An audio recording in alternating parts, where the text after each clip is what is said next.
into our first event and get started on our panel, want to mention that you can enter to win a free seat in our next Land Your Next Job with AI bootcamp. This is a short course designed to help you optimize your job search experience to be more efficient and be more effective and use all of the tools available. So would certainly encourage you to apply if you are interested. You can use this bit.ly code here. You can scan this QR code, or you can use that link that we just dropped in the chat. That's probably the easiest way to access the giveaway form, but go ahead and take a chance entering there. And then stick around until the end to find out if you are our lucky winner. I'll go ahead and maybe hang out here for just 15 more seconds or so folks have the chance to join if they want to. And then we'll dive in. Alrighty. And if you're still filling out the form, no stress. We'll just run through some quick logistics here for a second, and then you should be good to go. Alrighty.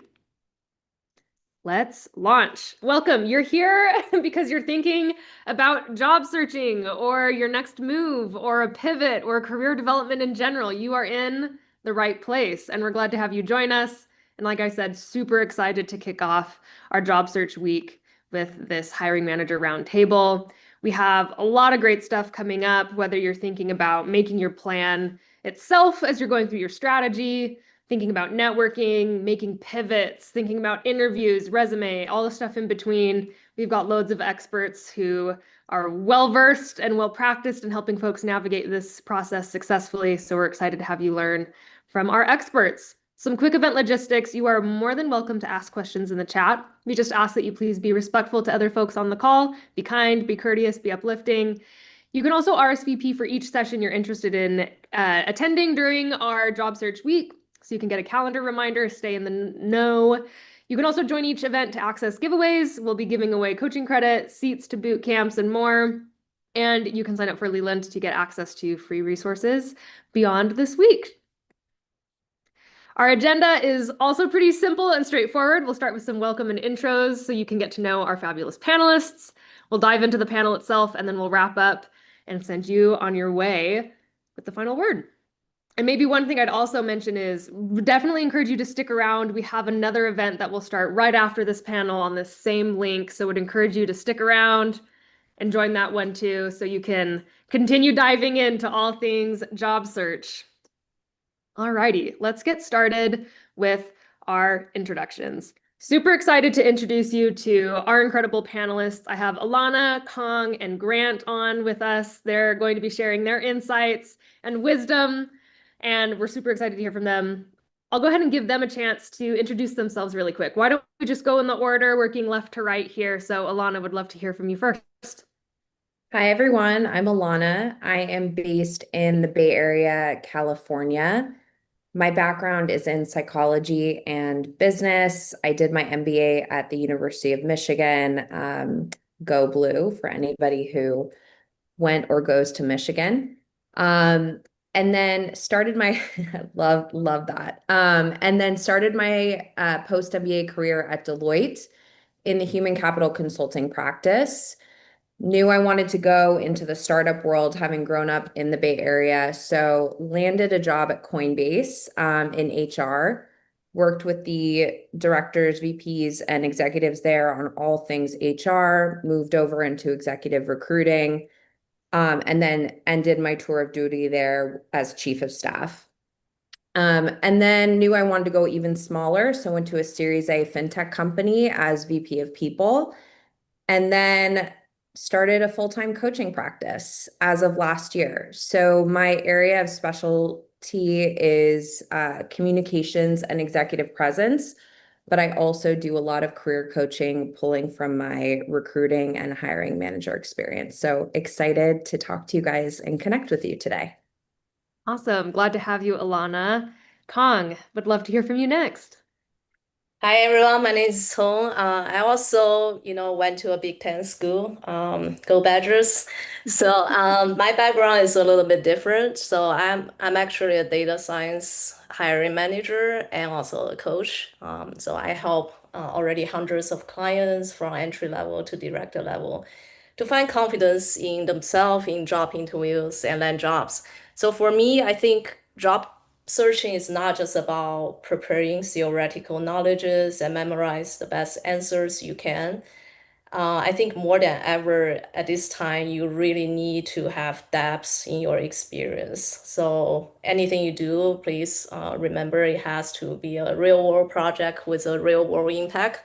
So what I care about the most in my coaching is to help you guide you through crafting your experience versus just crafting your resume to prepare for your new job. So looking forward to this conversation. Awesome. Thanks so much, Song. Grant, over to you next. Hi, everybody. Wow, what a crowd. This is awesome. Like 600 plus people. Thanks for coming to listen to us. And let's see. I am Grant. I am based in Provo, Utah. I did my undergrad at Brigham Young University, and I completed my master's degree at Northwestern University. I spent the first 10 years of my career at Google in a variety of HR roles. And I last year made the leap from Google to a company called Everpure, rebranded today, formerly known as Pure Storage. And I lead talent management, and that includes things like helping people individually perform better and the organization as a whole perform better. I look at things like leadership development, high potential identification and development, performance management, and looking at like our CFO, if they left tomorrow, how would we replace them and who would be the right fit for that? I do career coaching on the side. I'm a career and leadership coach on Leland, and I got into coaching about 5 years ago when I was doing my when I was doing my master's degree at Northwestern. Completed a certificate, and my coaching focuses on what I like to call a middle path. A lot of coaching falls into, I think, two big traps. It's either very soft, very reflective, that doesn't lead to any action, or it's very tactical and advice driven and misses the root cause of the problems people are challenging. So I use a science-based approach for coaching, which follows basically a process of understanding the data that you're dealing with, reconstructing a new reality of like what might help you. I'm getting the feedback. And then I kind of help apply adult learning theory to your coaching experience. So that way then you can go into your lived experience now and experiment and kind of figure out what works for you. So that's a little bit about me. And my expertise, I think my specialty in coaching is really around networking. So you'll hear me talk a lot about that today. Awesome. Thanks so much, Grant. I'm so excited to dive in. I feel like we've got perspectives that vary across industry, size of company, role within the company. So there's something for everyone here. Super excited to learn from all of you. Wanted to quickly mention that we dropped links to all of our panelists' profiles in the chat. If you are interested in learning more about their approach to coaching and hearing how they might be able to support you as you're going through your process or your journey, would certainly encourage you to set up a free intro call so that you can connect with them, learn a little bit more about their approach, and get started working toward your goals. So go ahead and look for those here in the chat and keep that in mind as we go through. So great to hear a little bit from our coaches. I guess I'll also quickly introduce myself. Hi, my name's Ellie. I am a member of the Leland team. Super excited to be moderating this panel. But that's a little bit about me. I'm not the star of the show, so excited to hear from our experts instead. But would also love to hear from folks who are dialing in. Where are you dialing in from? What's your dream job? Please feel free to drop that in the chat. We'd love to hear a little bit more about what you're working on, where you're at. Love to see a lot of Canadian representation here at the beginning here. Let's see, New York, VP of brand, snowy Boston. Hope you're staying warm. Tampa, Florida. Awesome. Halifax, Canada, Sydney, Lagos. Welcome. Chicago, London. Believe it is late for you if you are in London. Thanks for staying up to join us.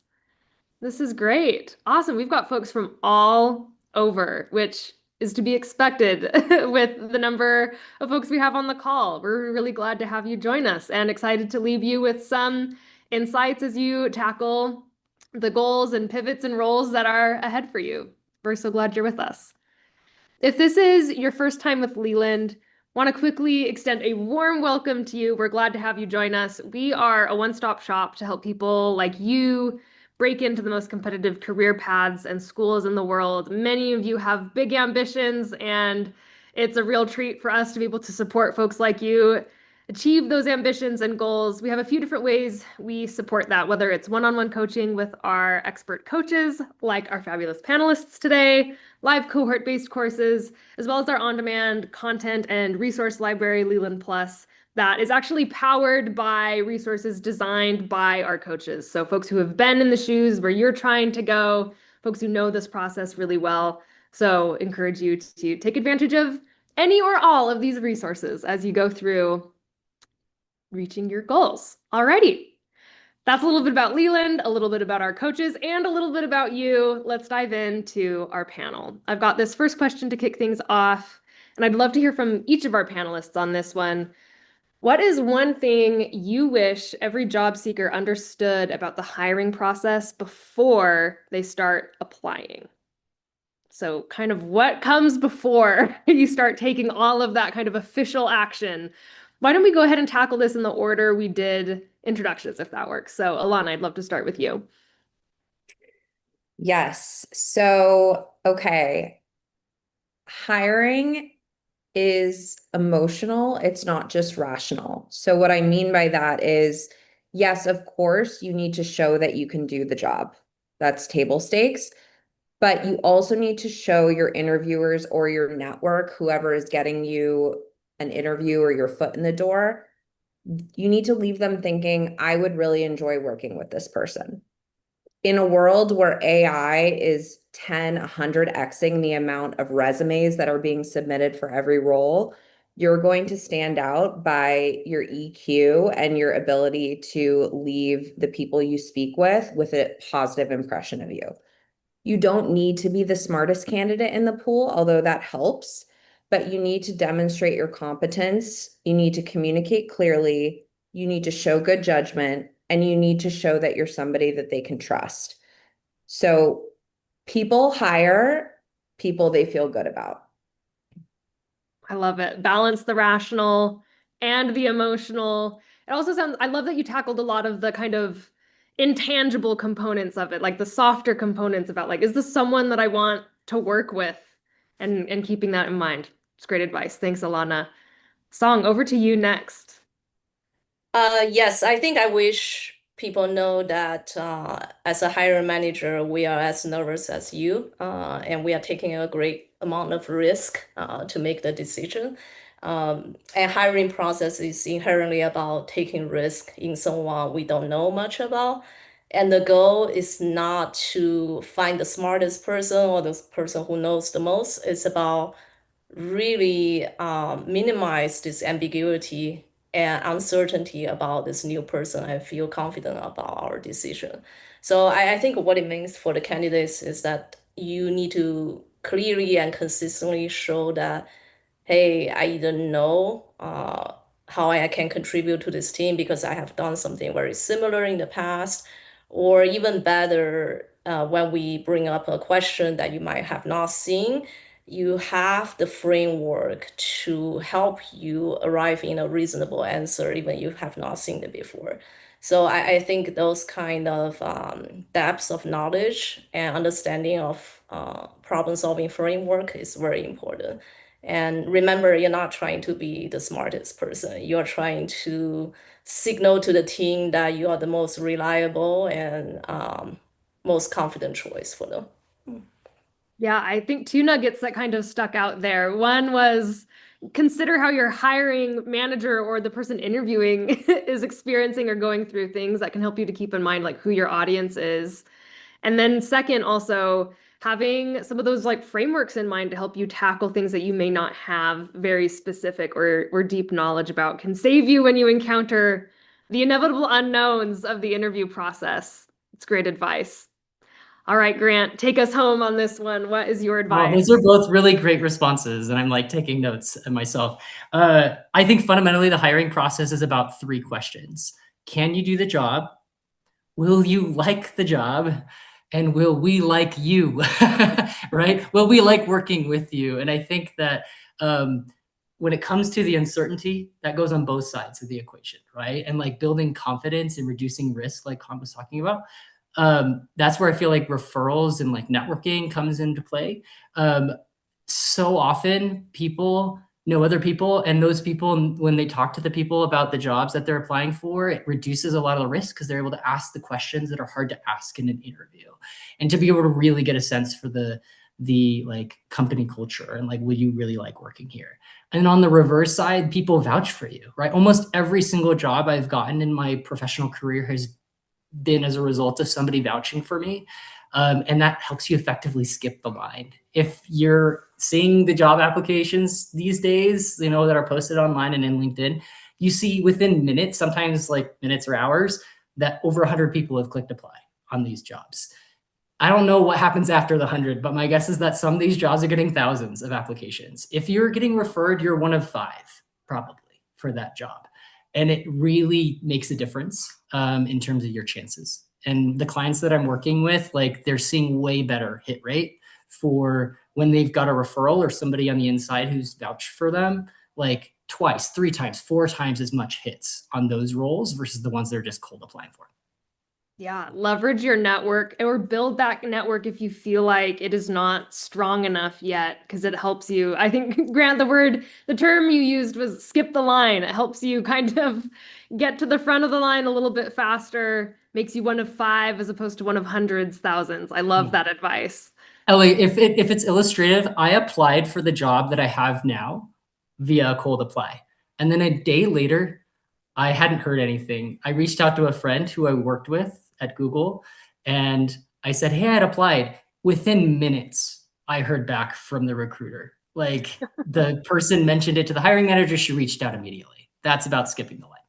Yeah, that's the power of skipping the line and knowing someone who can help you do that. I love it's great advice. All right, let's jump to question number 2.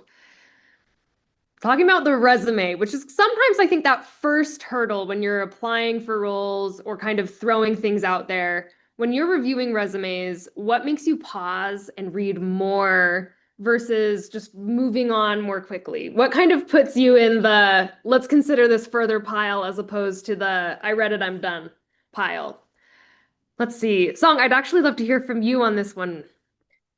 Yeah, I would say I focus on the things that's the hardest to fake, like the company you worked for, years of experience, and the job function. Usually, if you have a very good company name, very good years of experience, and very similar job function, I will read further. For people with maybe less work experience, obviously your school is important and also your internship is experience. I think even these days, I rarely see companies offer position to new grads without any internship experience. So definitely for students out there, please apply for internships. Yeah, so I would say those are the things that matter. That matter Yeah, most to me. Mhm. yeah, I love it. Make sure that what you put on your resume is accurate. Those do get fact checked. They check to see if your experience is right, your role titles are correct, things like that. But I also love those other pieces that you mentioned. Like, does this person have experience? Does this person have, are they giving signals that would suggest that they are competent and qualified? And I'm sure that is something that you should tweak as you're thinking about different roles. It's not always one size fits all. So thinking about your experience in that way is super important. I think that's great. Grant or Alana, anything else that you would add here on resumes? I know this is a sticking point for a lot of people, as this is like one of the major filter points in the process. Yeah, Alana. Yeah, so uh coming at things from a communications lens, clean formatting, short, tight bullets, metrics tied to outcomes, and direct relevance to the role. If I'm reading a resume that has all sorts of accomplishments that you've done that have nothing to do with the role in question, I'm impressed by you, but I'm not going to spend time on you. So I want to know that you understand the role and that you have achievements in your past that are relevant to the role. I also would love to see some sort of progression over time. Like, did your responsibility increase over time? For those of you that are, still in school or just graduating, like you can even put, increased scope of jobs you held in college or internships you held during college. Just anything to show progression. Um, and then one more point, the top third of your resume matters the most. I may not even get to the bottom. So make sure you have the most impressive points up at the top third. Yeah, I love the point about being impressive does not necessarily make you a good fit as someone screening just the resume part. So don't let that be the piece that keeps you from moving forward. Make sure you have a strong narrative grounded in the numbers, the data that fits the role that you're applying for. That makes something cohesive, tailored, thoughtful, and then really investing in that first third of your resume. So many good little tidbits there too. Thanks, Alana. Alrighty. Our next question. I like this one. What are the biggest green flags you look for when evaluating candidates early in the process beyond just qualifications on paper, or maybe including qualifications on paper? What are things that signal to you this person? I like Grant's framework. They can do the job. They would like to work here, and I think we'd like to work with them too, or at least make you want to go forward and continue answering those questions. Grant, why don't I start with you since I piggybacked off of Yeah, it's a your great framework. segue to my thoughts. I think that a lot of the green flags I want to talk about are on that second question is, will they like to work here? I think that one of the things that I want to see is a bit of like contextual fluency. So do they actually understand the business that they're applying for? Do they know about like what's happened in the last little bit? Like, have they been reading the articles? Do they know what the culture is like? Have they actually talked to people internally? Do they have friends that work here or people that they know that have worked there, and have they talked to them before? All of those like help to increase our confidence that this person of those three questions, like that one, is going to be a little bit more covered. Now, I know if you're like applying to a really big, good company or like a really well-known company, like some of those things are pretty obvious. And maybe you don't have to sell yourself as much. If you're working at like smaller companies or less well-known companies, I think that becomes increasingly important. I can't tell you how many times I got asked this question, like, so why are you interested in working at Everpure when I like was applying from Google? Because they're like, but you work at Google. Why are you applying for this company? Like, so are you sure? Honestly, I'm really happy with the decision and I'm really happy I made the move. But again, that's the kind of like confidence that they were looking for as in me as a candidate. Yeah, yeah. Do your research and show that you've done your research so that you can be enthusiastic and comprehensive about why, as opposed to just, oh, it's a job and I want this job. They're looking for a little bit more of that depth. I love that. Alana or Song, anything else that you would add here? Yeah, I do want to add to it. I think showing genuine interest in the job is absolutely crucial. I've personally seen cases when, there is a candidate who might be slightly less qualified, but they did a lot of research and show that they're really interested and passionate about the job. And we gave interview opportunities to this candidate over someone who might be slightly more qualified, but they didn't articulate their interest in the job. Yeah, I love the last part on like articulating your interest. It's easy to spot like the fake enthusiasm or someone who's just saying things that they think the interviewer wants to hear. Being able to say like, no, I've thought about this. I can articulate a thoughtful response about why I want to be here matters. And to your point, Song, it can make the difference. Yeah. I love that. Our next question. So we've talked about, I think, a lot of the elements that kind of go into tailoring. So how can candidates tailor their applications effectively without spending hours rewriting everything for each job? Or is that what's needed? Would love to hear kind of a perspective on that tailoring piece. Maybe Alana, I'll give this one to you since I think it kind of dovetails off of your response. Yeah, I like to tell my clients to create a master resume with everything. This is not the resume that they're going to submit, but it is the starting point. And then you won't need to rewrite from scratch every single time. So what you'll do is you'll take that master resume. We have the AI comes with many blessings and many hard things too. But one of the great things about AI is that you can take your master resume, you can take the job description, and you can ask AI to put together a draft for you, pulling from your master resume using keywords from that job description. Now, the biggest mistake I see people make is they stop there and then they hit submit. Do not do that. Make sure you edit your revised resume so it looks like a human wrote it. I cannot tell you how quickly a recruiter is going to just throw your resume to the side if it looks like ChatGPT wrote it. So make sure, like too many M dashes, don't do that. So make sure, use AI to help you and accelerate, but don't stop there. Make sure you put your human touch on it. Yes, one of the comments in the chat that I love here said, leverage AI, but use your brain as well. Use your brain, make sure it's still there. And yeah, be mindful of the M dashes. I'm a lover of the M dash, and I feel like AI has kind of spoiled it for us all. So you get to be creative and think of other punctuation to use instead. That's great advice. I also love the efficient approach here, right? Like have your master document with everything in it, so then you can pull the bits and pieces to create something that works, and you can tailor it and be more effective with your time and how you're using it as you are sending off applications. I think that's great. Yeah, I'm seeing some fellow M dash lovers in the chat. I stand in solidarity with you. We'll get through this. If I can just add one more thing, Ellie, if that's okay. Please. I Yeah. totally agree with what's been said. I would say that I think there is a bit of a mental trap for some people that they think the more applications I submit, the more likely I am to be successful. I think that yes, use AI, and yes, AI will help you, and it may lead to you ultimately being able to submit more applications. However, I just don't think that's a good metric to be measuring like your likelihood of success.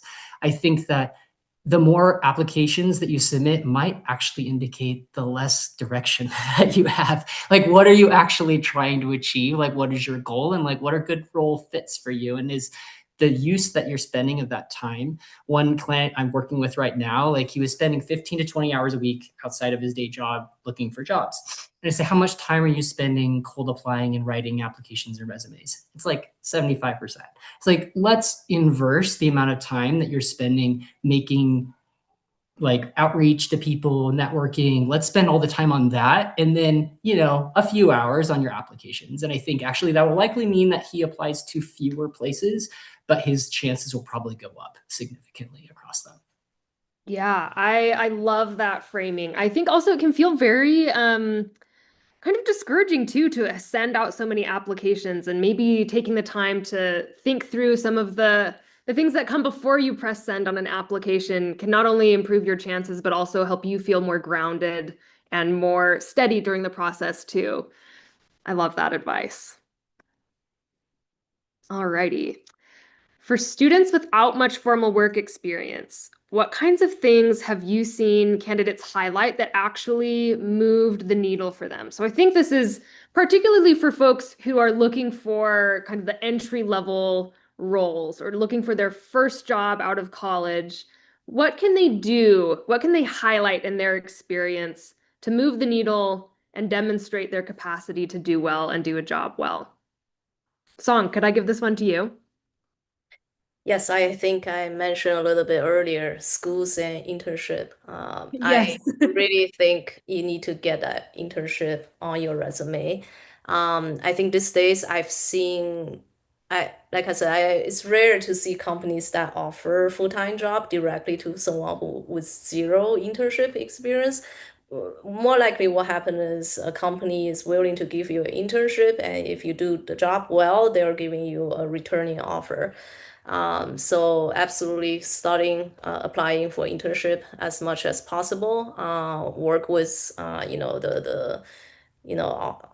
that help you to land your career, to go to job fairs, do pro bono work, find a professor that has a real project, that's solving a real problem. So any of this real experience will help.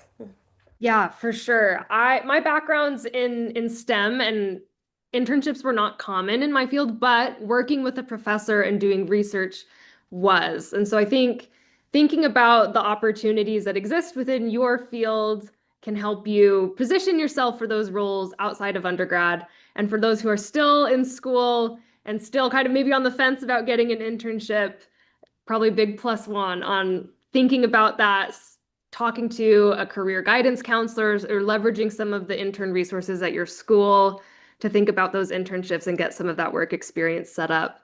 Grant or Alana, maybe for folks who maybe missed the internship or maybe trying to pivot to an area outside of where they've done internships, do you have any advice for folks who might be in this boat? Go Yeah, ahead. Alana. Oh, Sorry. I mean, mine will be really quick. I think that value isn't tied to, and impact isn't tied to whether you've been paid. So I think that if you look at like group projects or things that you've done in your educational background, like there's ways to be able to articulate the impact that you've had. I don't know if all institutions are this way, but I know that a lot of my undergraduate experience was team-based projects. And I was able to articulate, hey, I was a part of this team and this is the impact that I had. And there's this formula that they really like pushed at Google when I was there, which is this XYZ. And I think you can still use that without having a paid internship. And it's X, which is like I accomplished X by as measured by Y, by doing Z. And if you are able to follow that and show the impact that you've had, even if it's an unpaid opportunity, then I think that you're going to get a little bit better traction. Yeah, leverage your experience that might not be formal work experience, but still demonstrates experience working with teams, with other people to accomplish a goal. I love that. Alana, what would you add? I just wanted to share like my own story, even though it wasn't yesterday, but I didn't go to a top tier undergrad. So I knew that I had to outperform where I was. So I worked very, very hard to get very good grades. And also took a leadership role in a research lab. So I was at a mid-tier school, but I found a way to stand out.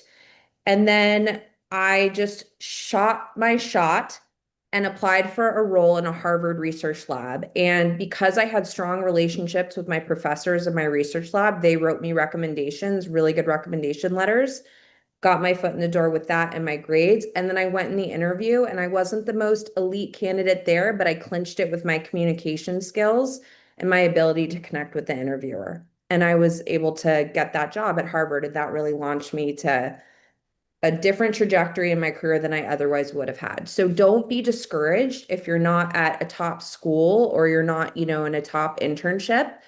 You can catch up and there are ways to do that. Yes, I love it. You can catch up, think about what you can do, think about what is in your control, and put your best foot forward. I love it. Be scrappy. All right, we'll take a brief pause from our panel to quickly just mention for folks maybe joined a little bit later, we are giving away a free seat to our Land Your Next Job with AI Bootcamp.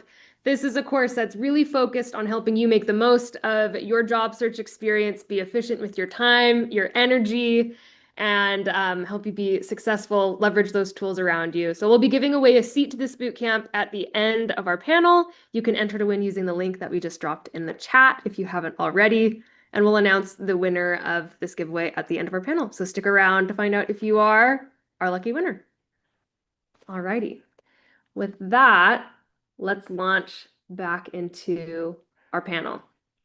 So we talked about green flags earlier. Maybe these are red flag sounds so harsh. So maybe we just leave it as it's phrased in the question. A common mistake you see applicants make that they probably don't even realize is hurting them. Grant, I'd love to hear from you on this one. Okay, I have a bit of a pet peeve. If the first time I hear from you, is when you're applying to my company and you want to make a connection so I can give you a referral. I understand that that's not like always feasible to build relationships with people before you apply for a job. So like I know that that's going to be last resort for many people. Here's the reality. People are hardwired as humans to feel defensive when they like don't have like credits in the bank, if you will, or like debits in the bank. You basically are asking for something for someone and they don't even know you or like have trust established with you. I think that the best way around that I would recommend is start building relationships now with the target companies and the people that you like might want to apply to in the future.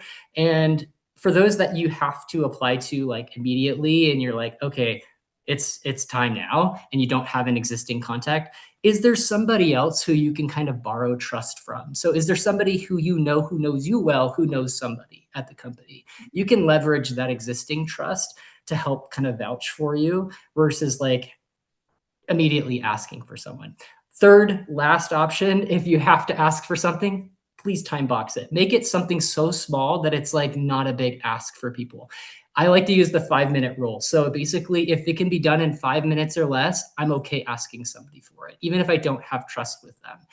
The cool thing about how humans are also wired is that when they do help you, their brain tricks them into thinking that they like you. So because they're helping you, they think they like you. So keep it easy for them to do it. And that will not only give you better chance of success, but also you'll be able to kind of like keep the relationship intact without creating this weird kind of dynamic with people. Yeah, I think this is great advice for thinking about.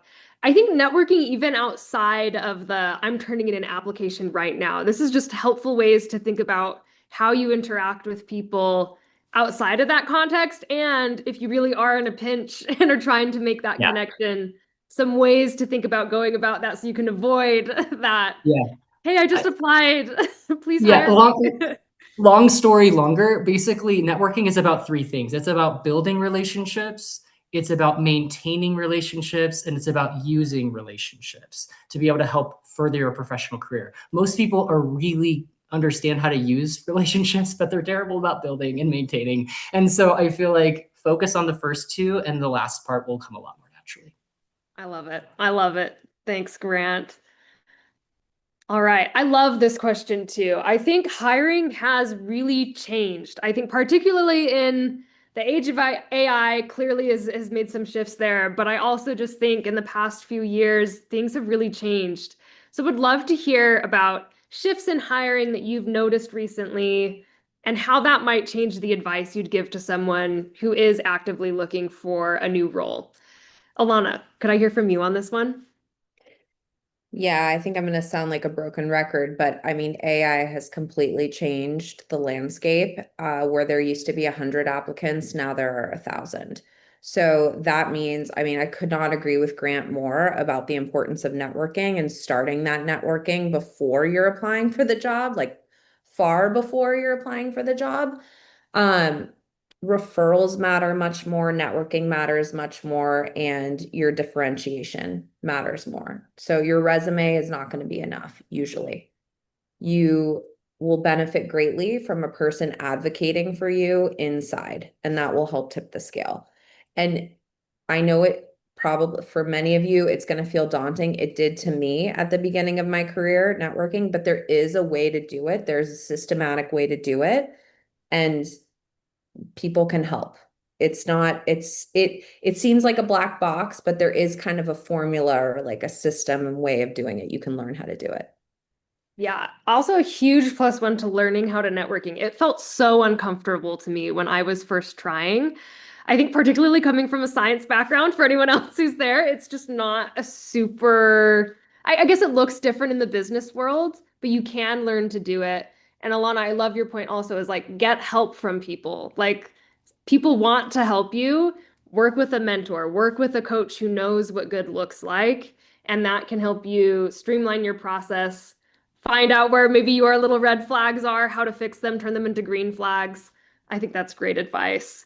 And especially in kind of this AI environment we find ourselves kind kind of navigating, the human components matter so much more. So really diving into connecting with those and bringing that forward matters. It's great advice. All righty. We are now at our final question. Again, would love to hear from all three of our panelists on this one. In 60 seconds or less, can you share a story of a candidate who you supported or mentored who really stood out? Or this could even be someone who you interviewed or hired, but would love to hear more from you on like, what did they do differently? What made them stand out? And maybe what could our participants, our viewees here take to incorporate that into their own process as they're going through this? Let's maybe go in reverse order of how we did introductions. So Grant, I'll start with Okay, you on this one. sounds good. I'll go. It may not be the most impactful, but it's a recent one, so I can remember it. We were hiring someone for my team, and we interviewed a handful of people, and kind of the last stage of interviews. And somebody was really excited about the role, but didn't get it. After they didn't get the role, they connected with me on LinkedIn. They shared a nice message, and they basically said, "Would love to stay in touch and hear about future opportunities." Super simple a step in the process, and something frankly that many people forget to do. I think that what I like about this situation is that it demonstrates this person's maybe longer term commitment to be able to build a relationship and target a company because they feel it's a good fit. I don't remember what the specific data was, but like at Google, most people who got hired, they had to apply multiple times before they got the job. And I think that a lot of competitive companies, that's the reality. Like, you're not the only one. You may be really qualified, but there's just a lot of really good people applying for this job. So if you're willing to play the long game and understand that when you get a no, it's just maybe a not yet, then build those relationships. I would love to see more people do that, because it does show that, you're very interested and you want that job, right? Not just can you do the job, but you're going to love that job. Yeah, yeah. And I think that underlying theme too of you're building relationships and fostering those relationships so that they can deliver a little bit of value when you need them. It's great advice. Thanks, Grant. Song, over to you. So I'll share a story when I was working for DoorDash. So at the time, we were trying to build a strategic promotion team, and we struggled to find a manager with this very niche, background. And we interviewed a lot of people, and none of them we like as much. And finally, we found this candidate who basically came from a competitor company, and then she was able to during the interview listen to our cases very carefully, explore different options with curiosity, and actually taught us something new, and we thought we are the expert in doing this, but she's so inspiring that she taught us something new about our own process. And I think all of the five panelists gave her strong yes. And later she did join the company and contribute greatly to the team. So I think the merit of the story is that really, please don't try to find a company that you like and not sure why you are applying for that job. You really want to find a position that will allow you to shine. Yeah, yeah. That fit piece matters, and it goes both ways. It sounds like your team is looking for someone with very, very specific niche experience, and you happen to find someone who had that very, very specific niche experience. So, in the best interest for the company who's hiring you and for you to do some of the work and the diligence to find those companies where you really do think you would thrive and be happy. And that really does focus a lot of your job search as well. I think the other piece that I'm picking up from too is this person who you were interviewing was ready to deliver value during the interview process. And so thinking about how you can bring some of that even into your discussions with other people, your networking calls, the formal interviews themselves can really help give you a bit of an edge too. What a dream to like learn something from every person you interview. That'd be great. Thanks, Song. All right, Alana, over to you to close this question out. Yeah, going along with that theme of playing the long game, we were doing a VP of engineering search, and there was somebody that was too junior, but we were so impressed by his referrals and just his accomplishments where he had been at Google, and that we were like, we're going to interview him. Now, he was still too junior to get the VP of engineering role, but then we interviewed a bunch of other candidates. We didn't like anybody as much. He was humble, he was confident, he was upbeat, he was no ego. He was very patient, and then we ultimately decided to change the role and make it a director of engineering role because we liked him so much, and we thought it was such a great culture fit with our company, and just that. So we weren't going to hire him for a super senior role, but we were going to give him the role like that would get him into the company. So don't be discouraged if you get rejected the first time. The company may come back and say, you know what, you weren't a fit for that role, but I think you're a fit for this role. Yeah, yeah. I love that they ticked all of the boxes, maybe except for like the seniority and experience one, which I think is a great reminder. If you think I'd crush it. I'd crush it in this function. I know that I can do the job. Like shoot your shot, build those connections, and there's a good chance that if you impress and they just love you, like, I don't know, I mean, companies want to retain really great human capital. And so if you are a shining star, they want you. So I love that idea of just like don't limit yourself, shoot your shot, and see if you can land it or land something a little bit different. I love it. Alrighty, that concludes our panel. A huge thank you to our panelists, Alana, Song, and Grant. This was such a great and insightful and also very like optimistic and like hopeful session. So I hope a lot of you are leaving with insights on things that you can be doing differently or new things that you can be trying. We'll go ahead and drop links to our panelists' Leland profiles one last time. Like I mentioned before, you can set up a 15-minute consultation call with them to learn a little more about their coaching approach, how they might be able to support you. So I would encourage you to do that. And again, thanks so much. I love seeing all the love come through in the chat. This was a great session. I'd also love to announce our giveaway winner. Drum roll, please. Our giveaway winner is Nipur Bothra. Congrats. Our team will reach out to you to get you set up, so check your email. And thanks to everyone else who attended and entered to win. Quick reminder to stay on this link to join our next event. I think this will flow really well from what we've discussed during our panel session, talking about your job search game plan, formulating your approach, your strategy to tackling all things coming up next. So I would encourage you to stick around. We'll stay on this link. So feel free to take a quick water break, grab a snack, and then jump back on. We'll get started in about 10 minutes or so. Again, huge thank you to Song, Grant, and Alana. Thanks so much for being here. Thank you. Bye-bye. Good luck, everybody. Thanks, everyone.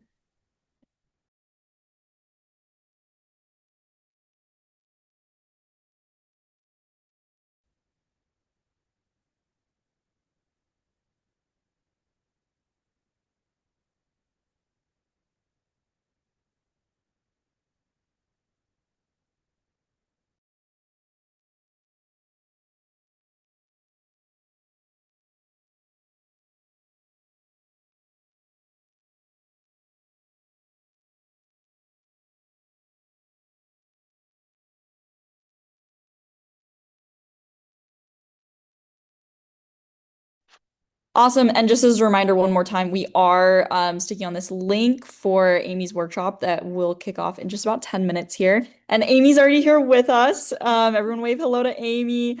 So, and just as a reminder, one more time, we are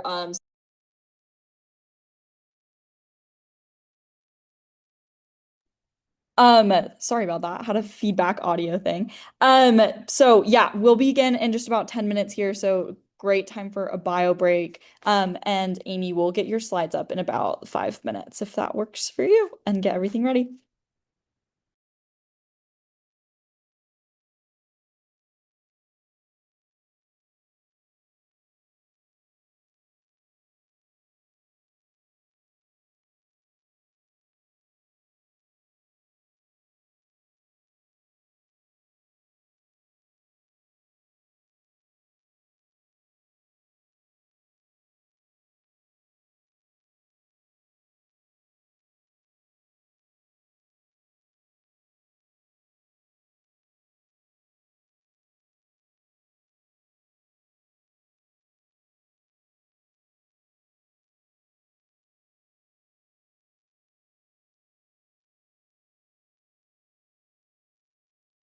Hello.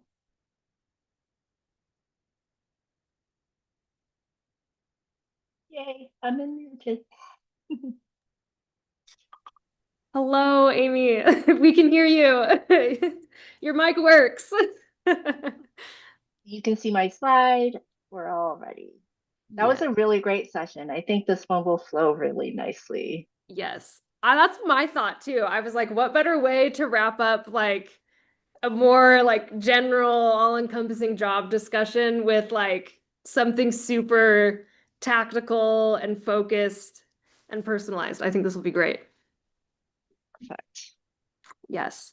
I don't know if you said that you did have your slides showing. I can't see them right now, so we might want to try the screen share one more time. Oh, wait. Oh. Sophie can see them. Never mind. I think we're good. It must just be me.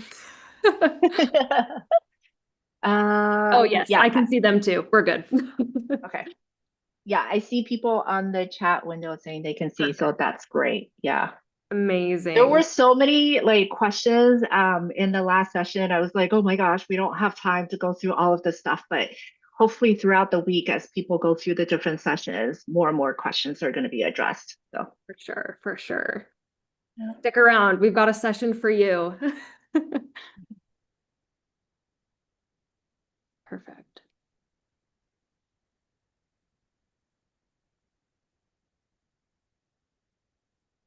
Folks in the chat, how are we feeling? Are we ready?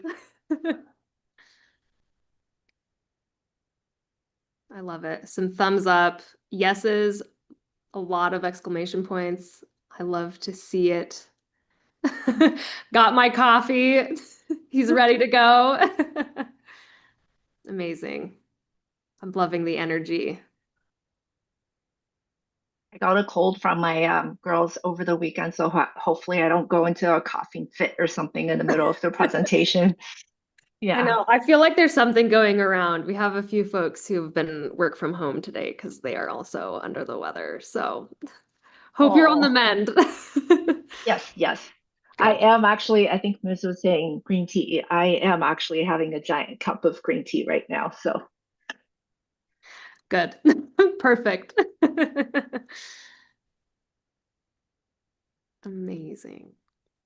do we have any idea, people on the call, since we're waiting anyway, like how many years of experience? I'd love to know like where people are in their career journey, because typically I help mid to late career folks, but um, entry level, yeah, that's what I figured. We're gonna have a pretty wide range. Yeah. 15 years, 5 years, four. Oh my gosh, so many numbers. Okay, cool. Yeah, some people looking at a transition, mid-career. Yeah. Yeah, perfect. I think that's why, like, whatever I'm sharing today, I was trying to be considerate that whatever I share, it should work regardless of what stage you're at. It's just a good way to have some structure because even as the experts were giving advice earlier, I was like, oh my gosh, I remember even myself in that process. There's just so much overwhelming amount of advice, like any sort of structure to help me put things into a more organized way is what I'm hoping to share today. So that's good. For sure. For sure. I feel like job searching itself, especially with what the process looks like right now, can feel really overwhelming. And so having a structure that you've kind of co-designed with someone who knows a lot about this process can be super helpful. Because you leave with something you're like, it was designed with me in mind, but now I have this way to like tackle all of this, all these questions, all these problems, all these Yep, applications I'm sending out. So this will be great. yep. I know half an hour is not a lot of time, so hopefully I'm gonna talk fast and cram as much as possible, and then people can ping afterwards. Yes, we'll cover a lot of ground. Folks will probably have a little bit of homework, some stuff to Yes, work on. not a little, it's gonna be a lot of home. No.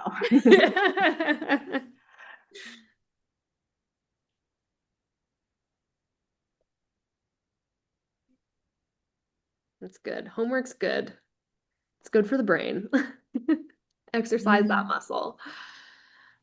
I see Moon saying, how am I making this the most productive year? I would say productive is depending on the person, what productive means. For me, productive is actually making sure I'm clear on what success looks like for me and doing fewer things this year and saying yes to a fewer things this year versus saying yes to everything. So Yeah. that's to me what product being productive means this year.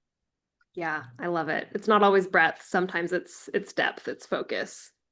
Yeah, and I think as we go through our content, that's also another theme. So many of us are so used to, I want to be productive. I want to be taking actions. I want to be updating my resume, submitting applications. But sometimes those are not the most productive things to do. So, Yeah. Yeah. And also sometimes I think having a dedicated focus allows you to develop some level of mastery. And so it's kind of you do that for a little bit and you're like, great, now I know how to do this. yeah. I maybe do it in my sleep. And you can Mhm. jump on to the next thing. But I love that point. Yep. Yeah. Yeah. L, curating your life. I love it. Corinne, I hear you on the resume fatigue. I actually loved Alana's advice here about having like the master resume and then using that to tailor things. I'm hopeful that can be a technique or a tool that you can leverage. Y- Yeah. And what I share is a similar concept. I tell people it's like, first of all, gather up all of your tools and like all your expertise on all of your tools, but then you need to be able to pick out the right tools for the right job. Because to this last session, the hiring managers panel, what they talked about, it's not about showing that I can do 50 million different things and whatever you ask me is one of those things. It's more like I want to make you feel secure that I actually want to do your specific job that you're looking to hire me for, you know?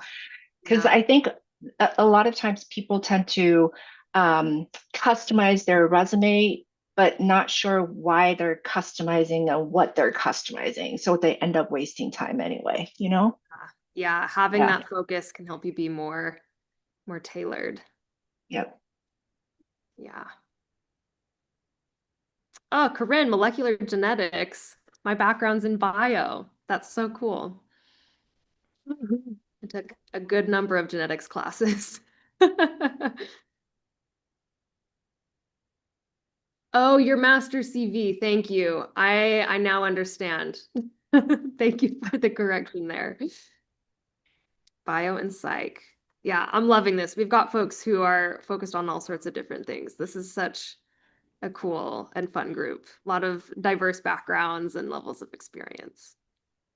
Yeah, and taking advantage of the couple of minutes we're still waiting, I see somebody saying like tailoring your resume for each job is really taxing. How do you do it? I tell people it's not about tailoring for every job. You need to at least be clear on what are the top two or three types of jobs you're looking for. Like, for example, if you're into marketing, it's not just marketing because it's such a broad term. You need to be able to say, I have product marketing as one line of jobs I'm going after, and then maybe lifecycle marketing as another type of marketing roles I'm going after. Then you need to tailor all of your bullet points for those top two or three types of roles because 80-90% of the content and your experience will be very consistent. Then your customization is really that little bit of why that specific company versus you're trying to tailor everything for every single resume, which is when you get lost in the shuffle and become super reactive. Yeah, yeah. And that's where I mean, you get exhausted. That's where the burnout comes in. You feel like you're Yes, spinning your wheels. So yes. no more wheel spinning after this event is what I'm hearing. Amazing. Well, Amy, we are at time, so I think we can go ahead and launch. I think I've got Sophie here who will go ahead and get us kicked off. Yeah, hello everyone. Thank you so much for being here. We just finished up an amazing panel, and now I'm so excited to hear from Amy, and this will be a little bit more tactical, a little bit more what can you do right now to come away from this call and feel so prepared on your job search journey. Before we turn it over to Amy, just wanted to really quickly mention If you entered the giveaway on our panel, you're still eligible to enter this one as well. But this is $100 in Leland coaching credit giveaway that we're doing. So this is $100 that you can use anywhere on the Leland platform to book with one of our amazing coaches to get one-on-one advice and experience. Anyways, so just drop that link in the chat. It's also up here on screen. Would highly recommend that you enter that, and we'll be announcing it at the end. So make sure that you stick around. You'll want to anyways, but make sure you stick around to find out who wins and be thinking how you're going to be using your $100 credit to help you on your job search. But Amy, I will turn it over to you and let you take it away from here. Okay, sounds good. Hi, everybody. I think some of you stayed on from the last session, which was fantastic, a panel from the hiring managers. And for those of you that are just joining, I'm so excited to kick off this job search week with all of you. So regardless whether or not you are just starting to explore, we're actively applying, or you're navigating some unexpected career transitions, the job search nowadays can really feel overwhelming fast, right? You're getting a lot of advice from a lot of different places. And a lot of times it becomes very reactive in terms of, here's a job posting, I need to create a resume, and then I need to apply, and then hopefully something will happen.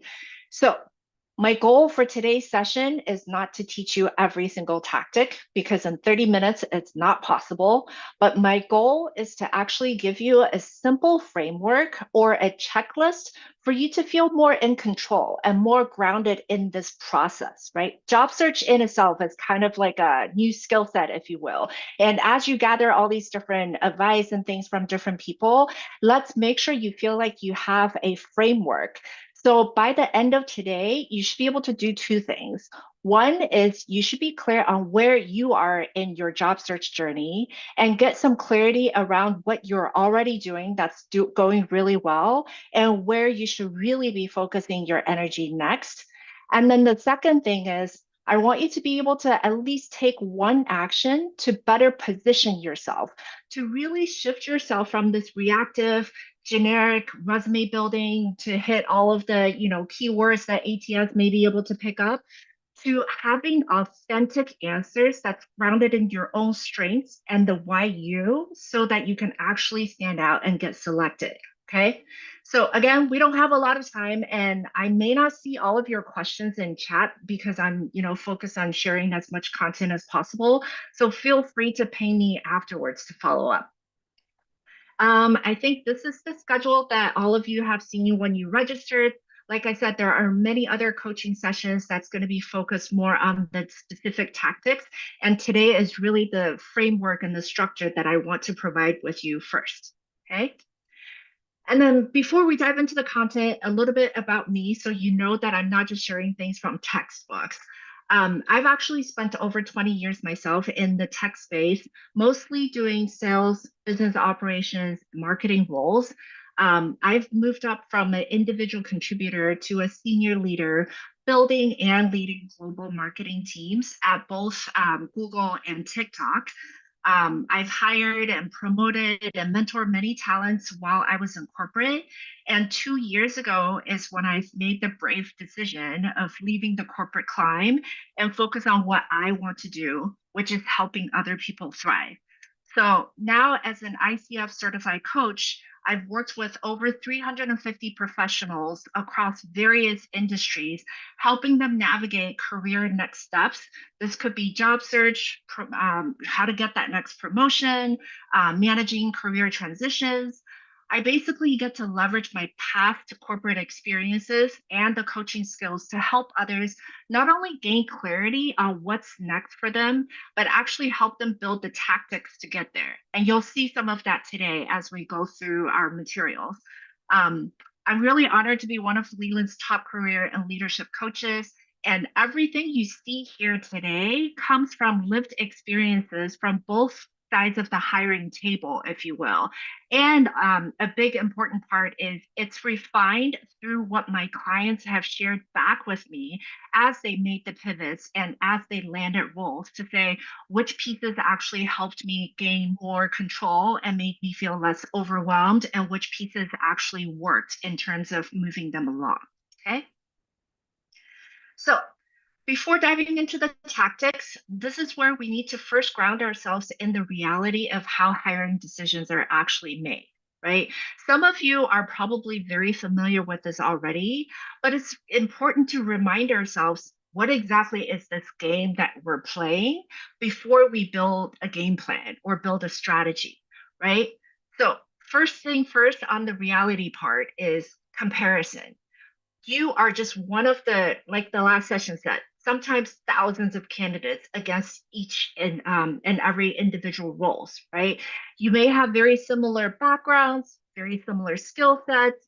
So a lot of times, just by having the required skill sets and the qualification is not enough, unfortunately.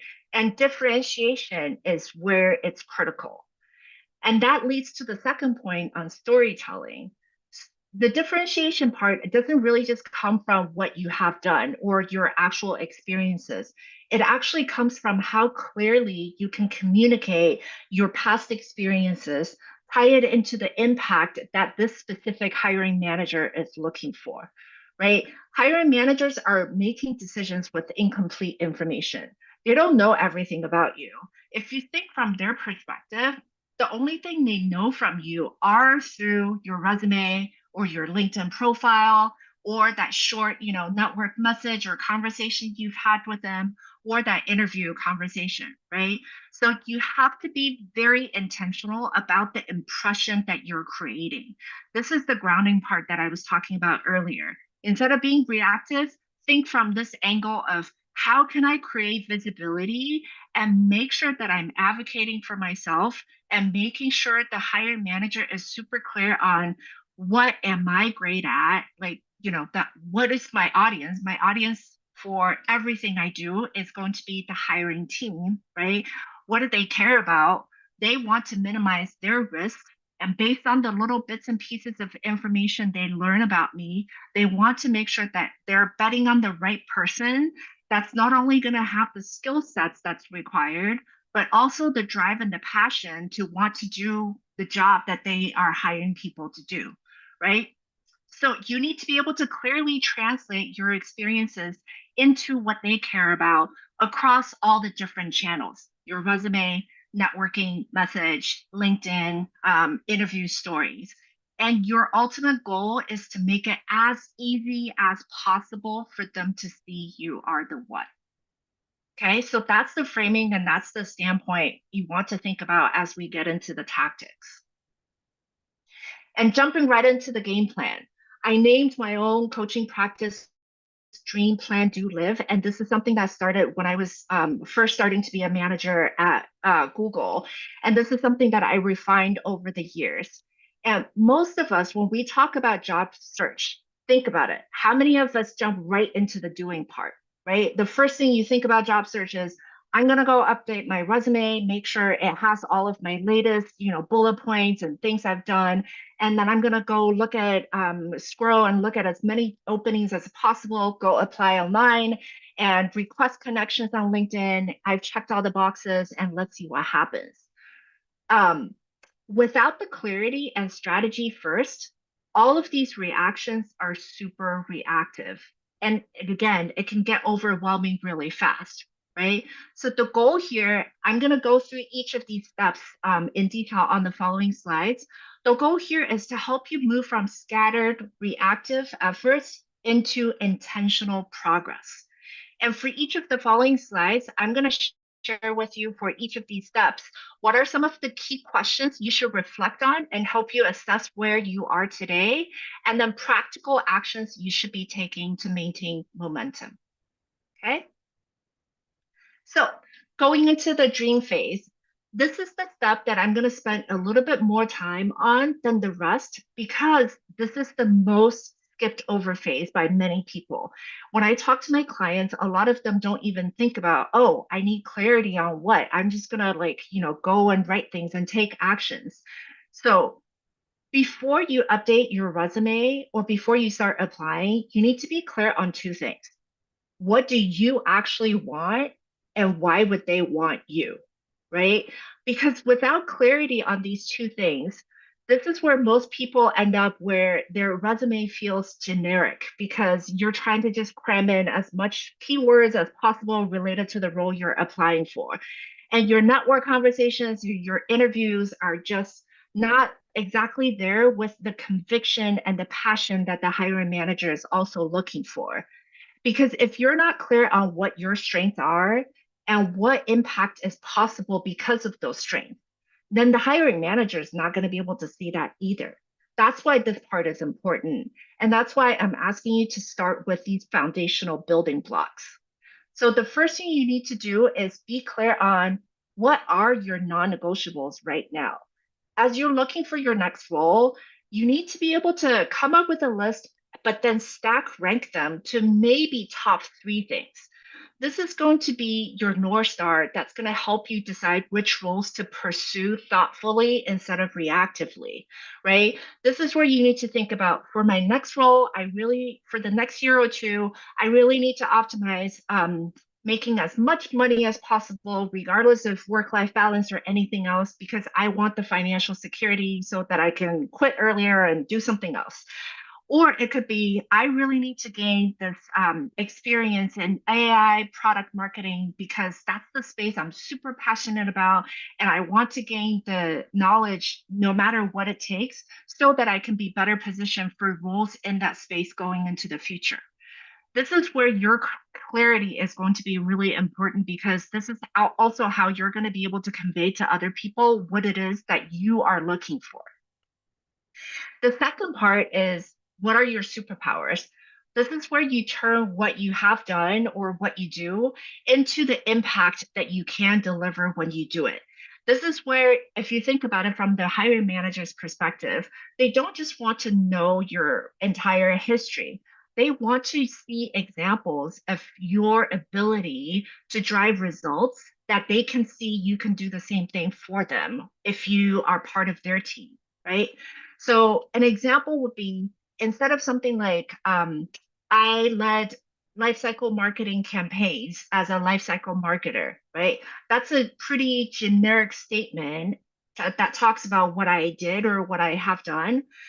Think about if you can, when you're coming up with your list of superpowers, think about how you can add impact and colors to that statement to make it more you.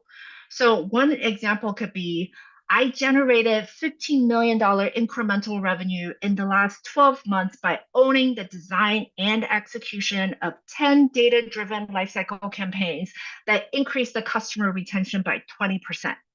So all of a sudden, as a hiring manager, instead of seeing a generic statement that everyone else is probably sharing with me, all of a sudden I see a couple of things from that statement. This person seems to be very results focused and understand, as a lifecycle marketer, what are the key metrics that I need to keep an eye out for. And this person seems to have expertise across strategy, planning, execution of the role that I'm hiring her to do. She also mentioned data-driven, which is great. I want somebody who is who's great at data-driven decision making. And she also mentioned that managing 10 different lifecycle campaigns. So it looks like she's good at juggling quite a few different things and dealing with multi-volume. So from a hiring manager perspective, all of a sudden, all these different attributes become clear to me, and a generic statement becomes an authentic, powerful statement where I can get a lot more flavor of why you. Okay. And then this part about what energizes me, this one, especially for those of you who are more seasoned and can do quite a few different things, having clarity here will really help you come off not just as a candidate with the skills, but also the passion that will distinguish you from others. This will actually help you be more specific and more tailored with the roles you're going after. Because one of the pet peeves and things that I've noticed with people is, when you have a lot of experiences, you dump the laundry list on there, and hopefully the hiring manager is going to be able to dig out what's relevant for them. But that's too much work for the hiring manager, who doesn't even have time to really look through your resume in detail, right? So the goal here is, once you're clear on what it is that you're looking for and what gives you energy, you can help put the two things together and make it easier for the hiring team to see, I am great for you and you are great for me. Okay. So the output for this step is based on all of these reflections. It's going to give all of this stuff is going to be the grounding foundation. That's going to help you to have a very comprehensive inventory of your skill sets or tools in your toolbox and the value of these tools, meaning what impact, what results you can actually deliver because of them. And then as you assess what you want to focus on, the top 2 or 3 roles or the types of companies that you want to focus on, you're going to start to be able to pull and position yourself against those specific roles and make it clear on why you are the fit, why it should be you, not someone else. Okay. I'm going to move on to the planning phase. Once you're clear on what you want, we move it into the strategy. So if the dream phase, you think about it, a lot of it is focused on self-awareness and self-reflection, right? The clarity around what you want, what you bring to the table. The planning phase is where you need to understand more about the system. Again, the game that you're playing and the game you're trying to navigate in order to adjust your actions. So this is where you should actually look at this and collect as much real data points as possible to help you build a plan. So think about it as in, instead of just based your plan on hypothetical what's in your head, actually look and see if there are enough roles out there that's very specific based on your dream phase to say, this is what I want to do, this is where I think I want to spend my time. That way you can either broaden or narrow down your target, right? And this is also where, aside from the job description, you need to think about what are the skill sets that really matter the most. Because as a hiring manager, I put my entire wish list on the job description. And sometimes it makes that much of a difference if you're able to find out when push comes to shove, what are the attributes that really matters for this lifecycle marketer role or for this PMM role or for this data science role? Because then when you understand the underlying true requirements, that's where you can really differentiate yourself by positioning yourself and highlighting those specific skills that address the gap that the hiring team is looking for. So planning phase is not about overthinking. This is the step for you to gather enough real data and insights to help you build a strategy that aligns your strengths with what the role actually cares about. So you see the outputs that's listed here in terms of doing the research, building the network strategy, and identifying your skills and storytelling gaps. This is where a lot of times I see people say, oh, I feel like I need to go get another certification, or I need to go learn another specific tool. Maybe that's what's going to differentiate me. Yes, if you see over and over in the jobs you're going after, in the job description and in your network conversation, people are telling you these are the specific skill sets we're looking for, then you know that's a gap you should pursue. But a lot of times it's really the storytelling gap that you need to spend time in addressing. And by doing the research and data gathering, that's where you can actually pinpoint exactly where your gap is and what kind of gap that you need to address. So the tip here is after the session, I would challenge you to go onto LinkedIn, maybe look at 5 or 10 different people's profiles that's currently in the roles that you're targeting, and just go read their profiles, right? This is where you can see, aside from what you see in the job descriptions, for these people, what is consistently showing up that is also in the job description, or what are one or two different attributes that's showing up in their profiles that may not be a highlight in the job description. And that's an example of how you can actually gather more insights into what truly matters for the specific roles you're going after. Okay. All right. So onto the fun part. Everybody is more familiar with this execution phase. It's all about, doing. You know how to update your resume. You know that you need to apply. You know that you need to send LinkedIn requests and you need to network. The difference is not the activity. The difference here is the intention. So this phase is not about just checking off the boxes of, yes, I did these things, but it's about reducing the uncertainty for the hiring team. You should use that lens to be like, everything I'm doing here as I'm assessing where I am, it's all about making sure every resume bullet points, every outreach message, every interview answer reflect the clarity that you gain from the dream phase and the strategy that you gain from the planning phase, right? So you're not just applying, you're actually positioning yourself. You're not just networking or sending a note to say, hey, let's connect. You're actually reinforcing a clear narrative and an image you want people to have of you. The more consistent and focused you are with your story, the why you, the easier it is for others to say yes to you. So taking action here is not the hard part, but it's about taking the right action with the right people, with the right message to move the needle, right? When you're looking at the list of output here, you should really be asking yourself, does this do all these things that I have currently, do they reflect my clarity? Are they aligned with what the roles actually care about? Um, and one example I'll give you is if you're going after a hiring manager role, you may be saying, I'm such a great people manager. I've managed X amount of teams. I really care about people development. But if you had that one nugget of information from someone who says, this team specifically, they're looking for somebody who can drive this very specific business impact by leading the team, not how great you are as a people manager, that would be the type of insights that's going to be really game changing in terms of what attributes you highlight that matters again to the hiring team that you're looking for, right? So again, think about the lifecycle marketing example I gave you earlier. In the dream phase, you were able to uncover, okay, this is who I am. I want them to remember me as a data-driven lifecycle campaign expert who's great at driving revenue, super results focused, and knows how to build the strategy and do the execution. Then when you're building your elevator pitch, that's the way that the angle you look at your elevator pitch, right? Am I hitting all of these different elements to make it super clear to people? And that's going to be the difference between a pitch that's stuffed with a lot of keywords versus a memorable pitch that's really adding the clarity based on who you are.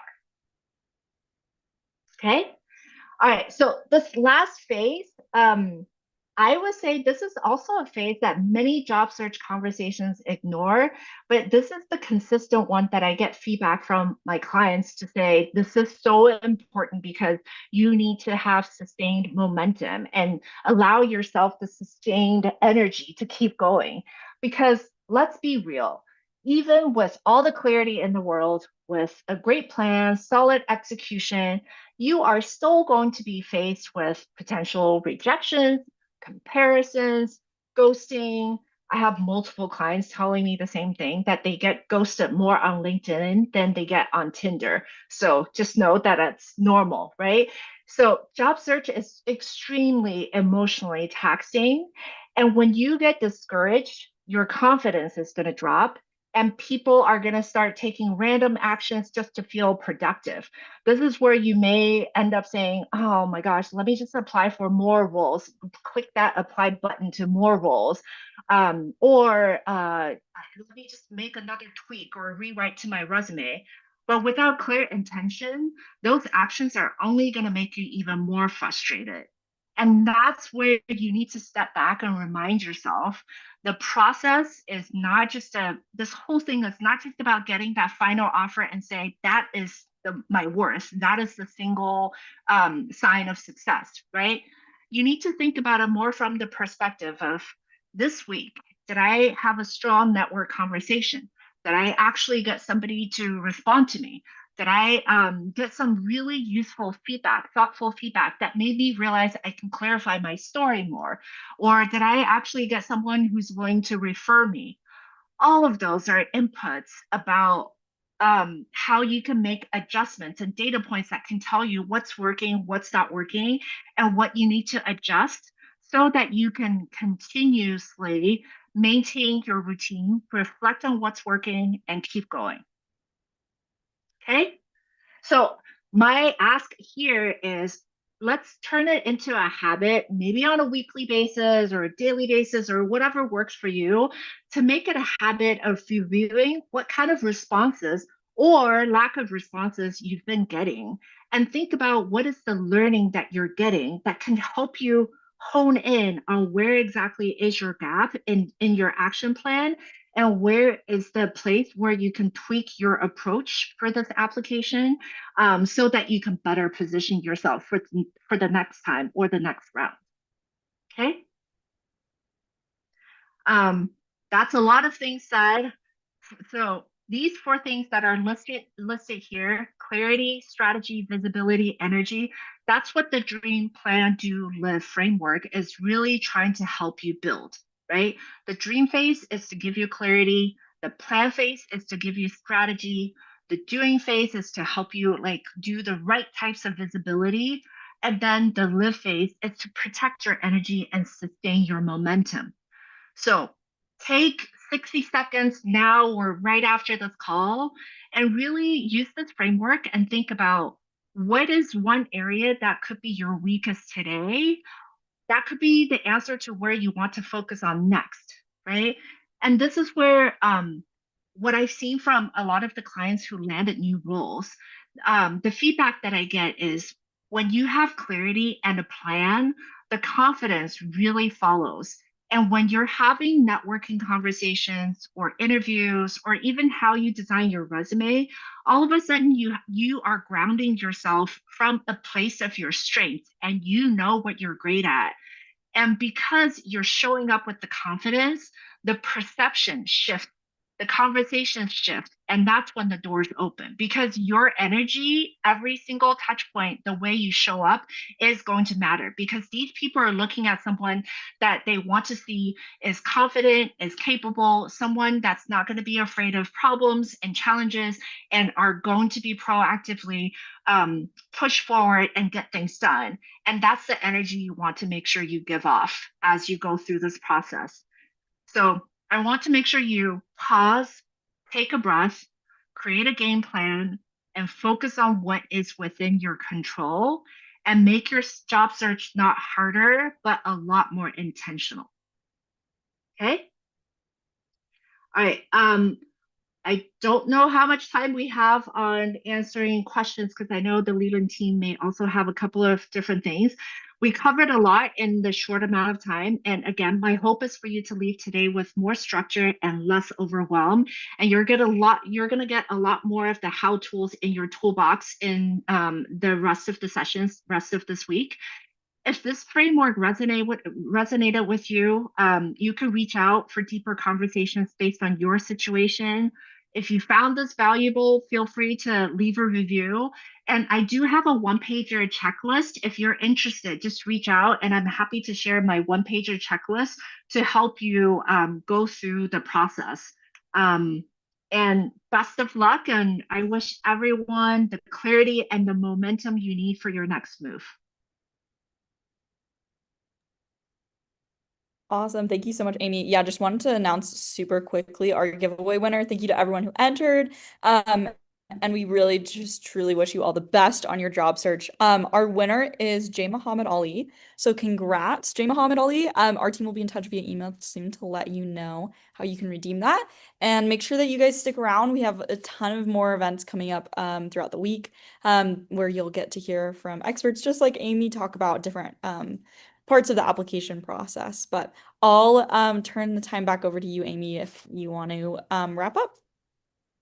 I think I'm good. If anybody is brave enough and want to step up with a question, I can also take a look at what's in the chat as well, but feel free. Can they go and mute themselves or no?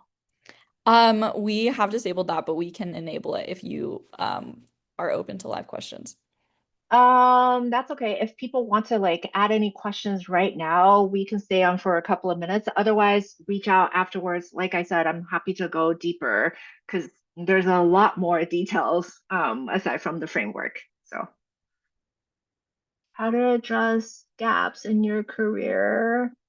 It depends on what kind of gap you have. I always tell people address it head on. Be proactive. Think about what is the messaging. Again, everything is grounded in what is this image you want to leave people with, and what do you want them to remember you by? And then you can proactively address either I took a couple of years off due to health reasons, or I took a few years off because of family, whatever it may be, just address it so that I don't have to wonder. And I'm going to focus more as a hiring manager. I'm going to focus more on the points that actually matter, because I care more about looking at things, again, that's very relevant to what I'm looking for. If you have the right skill set, the right experiences, etc.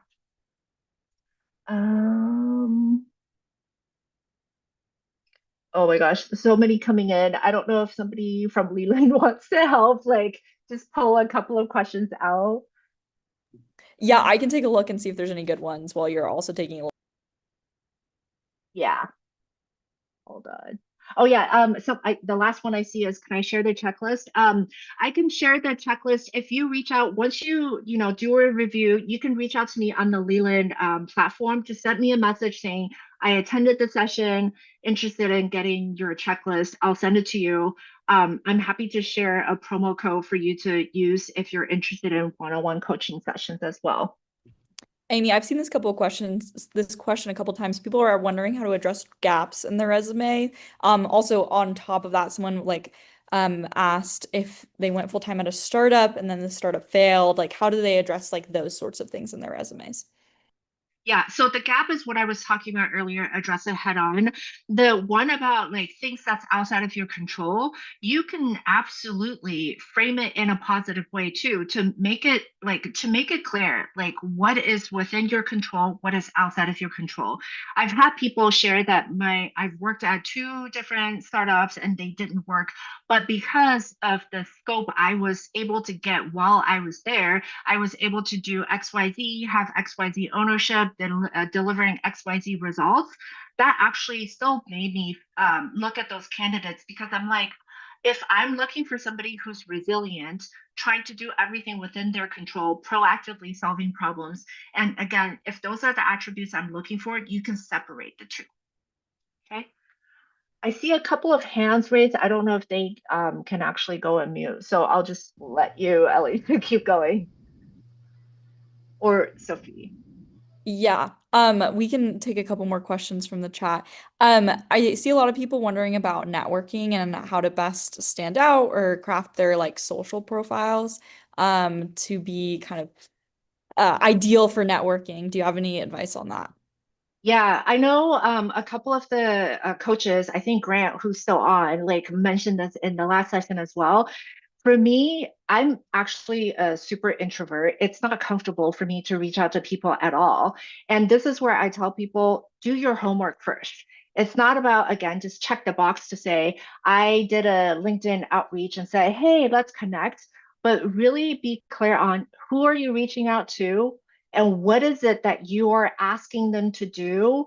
What is the ideal outcome you would like to see? And how do you go about asking them? So this is where, again, all networking outreach are not the same, right? Maybe some of the outreach are really focused on what I was talking about. You're doing data gathering. You're saying, hey, so-and-so, it looks like you made a career transition similar to the path that I would like to go on. I think these are really key attributes I want to be able to demonstrate to help me make a similar move.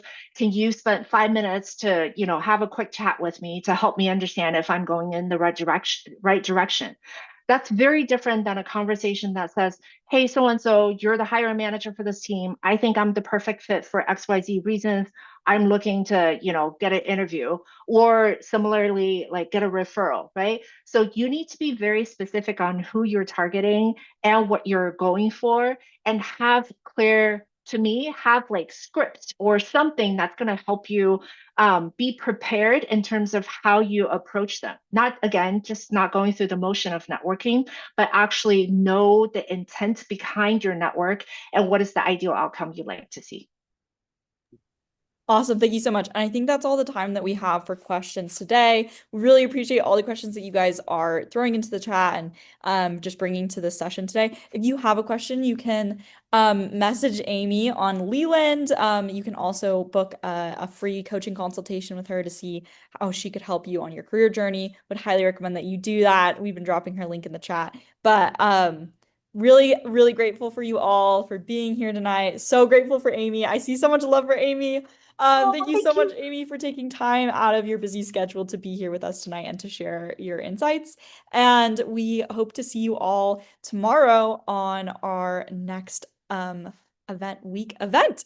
So have a wonderful morning or evening, depending on where you're calling in from, and we'll see you guys soon.